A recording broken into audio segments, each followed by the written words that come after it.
Kuna dawa inaitwa Viagra, nafikiri hujawahi kuisikia. Unafurahi ina kwamba umewahi kuisikia. Sasa Viagra component yake kubwa, utengenezaji wake mkubwa, kuna hiyo dawa nitric oxide. Okay.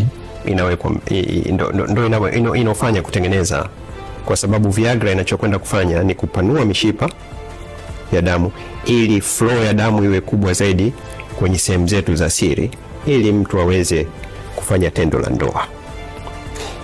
Sasa hauhitaji kunywa Viagra. Kwa wagonjwa wangu nawaambia, ukila mboga za majani za kutosha, mishipa yako itapanuka. Ikipanuka, damu itakwenda kwenye sehemu za siri. Kwa nini nalisemea hili? Sasa hizi tuna changamoto kubwa sana ya upungufu wa nguvu za kiume. Kubwa sana kwa vijana, kwa sababu ya stressi za maisha, mtindo wa maisha, uzito zetu zimekuwa kubwa sana. Na nalisemea hili la nguvu za kiume, mimi kama daktari wa moyo silichukulii kirahisi sana. Ni sayansi, tafiti zinaonesha nguvu za kiume zikipungua, chansi yako ya kupata kiharusi au mshtuko wa moyo, hata attack, katika miaka 10 inokuja unaongezeka mara 3 zaidi. Kwa hiyo sio swala tu la kufanya tendo la ndoa au mapenzi, ni signal au ni alama kwamba utakuja kupata kiharusi, utakuja kupata shinikizo la moyo, utakuja kupata mshtuko wa moyo, hata attack, au kitaalam zaidi myocardial infarction.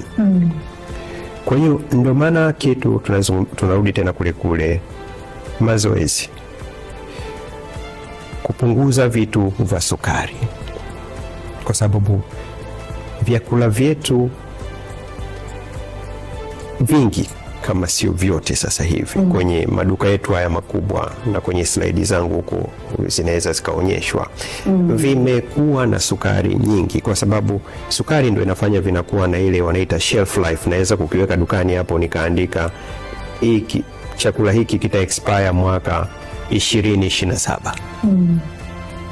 Sasa sukari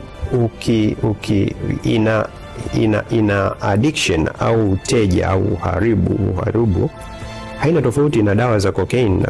Na ndio maana nikiwaambia watu, nikiwashauri kunywa chai bila sukari au usile kitu cha sukari, ananitazama anauliza, daktari umetokea wapi?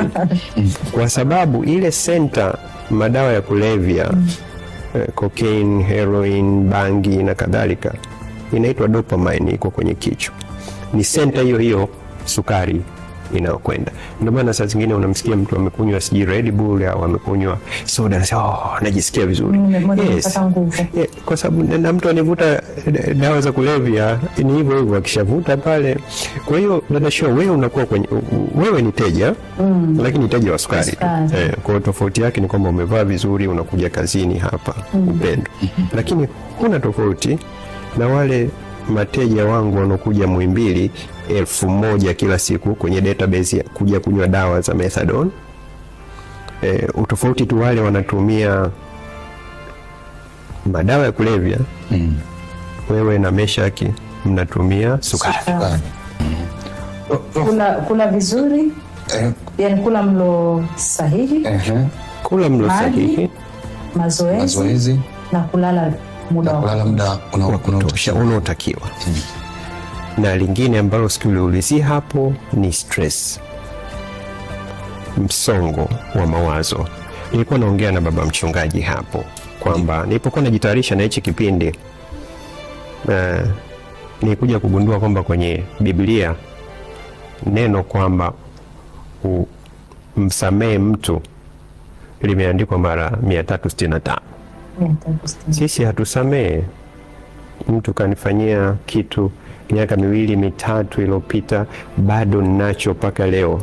Tatizo lake kidaktari, mimi kama daktari, ukikaa na hilo kitu linakusononesha, mwili unatoa homoni inaitwa cortisol. Cortisol inabana mishipa. Ikibana mishipa utapata shinikizo la damu. Kwa tunarudi kule kwenye mtindo wa maisha. Dada show, mara ngapi umesamehe watu walokukosea? Najitahidi. Unajitahidi? Najitahidi. Na tunasema kwa neema ya Mungu. kwa sababu kusamehe pia. Lakini daktari, ukizungumza habari ya kusamehe pia, maisha yamekuwa tunasema na msongo mwingi, hali ya uchumi sio nzuri, mambo. Yaani ukiangalia, ukiniambia nikae bila stress, nashindwa kuelewa. Sisemi ukae bila stress, haiwezekani kuishi bila stress. Lakini tatizo, una manage hizo stress namna gani? Hilo ndo muhimu sana. Una manage stress namna gani? Una manage stress namna gani? Una react na kitu namna gani? Nitatoa mfano ambao huwa napenda kurahisisha vitu. Mimi nikiendesha gari, daladala au bajaji au bodaboda ikinikata, mimi na option mbili.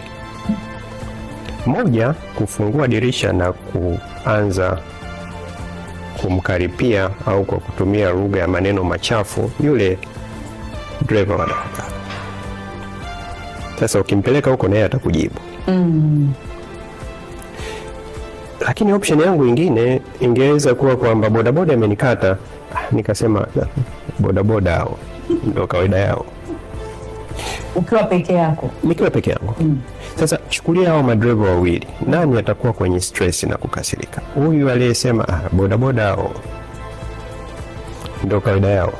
So ninapoongelea tuna manage namna gani, tuna react namna gani kinapotokea kitu ambacho hatukukipenda, ni muhimu sana, kwa sababu kinaathiri afya zetu. Na